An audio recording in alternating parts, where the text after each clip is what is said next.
PRP मतलब platelet rich plasma. हमारी body से ब्लड लेके उसी से प्लेटलेट्स को कॉन्सेंट्रेट करके, बिकॉज उनमें ग्रोथ फैक्टर्स होते हैं बहुत सारे, और उसको हमारे ही टिश्यूज़ में इंजेक्ट करें। ये platelet rich plasma therapy, PRP therapy है।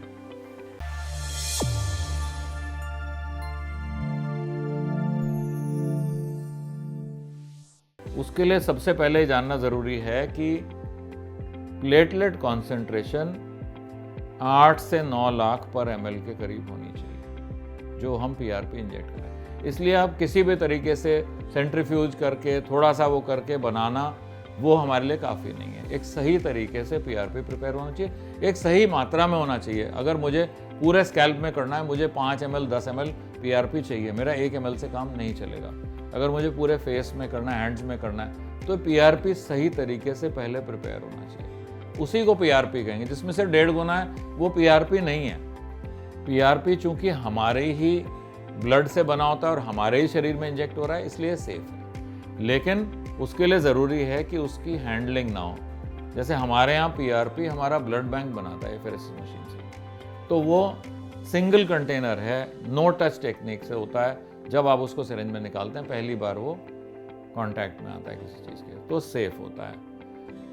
अगर कोई 20 साल का है और उसकी हेयर फॉल शुरू हो गई और उसको कोई न्यूट्रिशनल डेफिशिएंसी नहीं है और उसको थिनिंग हो रही है, उसको इम्प्रूवमेंट चाहिए, तो उसको कर सकते हैं हम। तो एज मीन कोई भी एडल्ट को कर सकते हैं, बच्चों को नहीं करते, किसी भी एडल्ट को पीआरपी ट्रीटमेंट किया जाता है हेयर के लिए।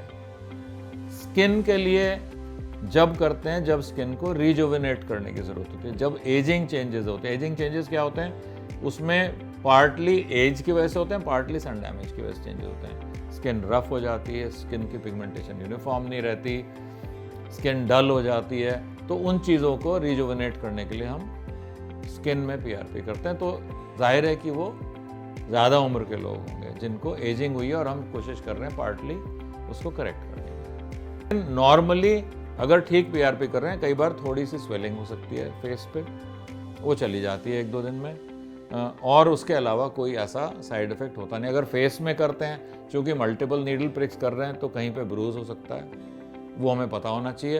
ब्रूजिंग को प्रिवेंट करने के लिए हमें उसको सारे जितने सप्लीमेंट्स हैं जो ब्लड थिनिंग करते हैं, मतलब कि विटामिन ई है, हमारा ओमेगा 3 है, फिश ऑयल्स हैं, जिंको बायोलोबा है, और टर्मरिक है। आजकल टर्मरिक का बड़ा फैशन है कि हम अलग से दूध में डाल के टर्मरिक पी रहे हैं। ये सारे ब्लड थिनर्स हैं। एस्पिरिन अगर आप ले रहे हैं या आप कोई और बीमारी है और आप ब्लड थिनर्स ले रहे हैं, ये सारे कम से कम 1 हफ्ता पहले बंद करने चाहिए, नहीं तो ब्रूजिंग काफ़ी हो सकती है। सबसे इम्पॉर्टेंट है कि आप सन प्रोटेक्शन अच्छा करें, डायरेक्ट सन से बचें, सनस्क्रीन दिन में 3 बार यूज़ करें।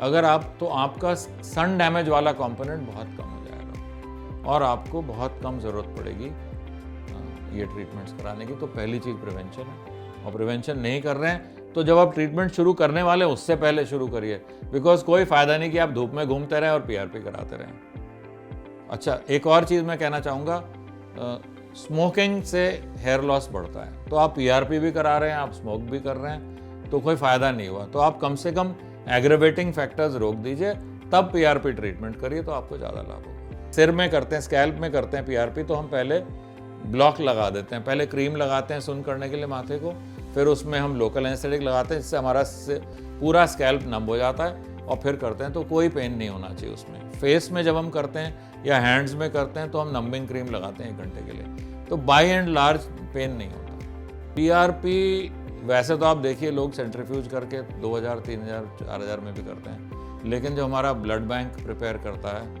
तो उसमें करीब 9 से 9 साढ़े 9 हज़ार उनका प्रिपरेशन कॉस्ट है। तो एक हेयर स्कैल्प पीआरपी का करीब 20 से टोटल 20 से 24 हज़ार के बीच में आता है।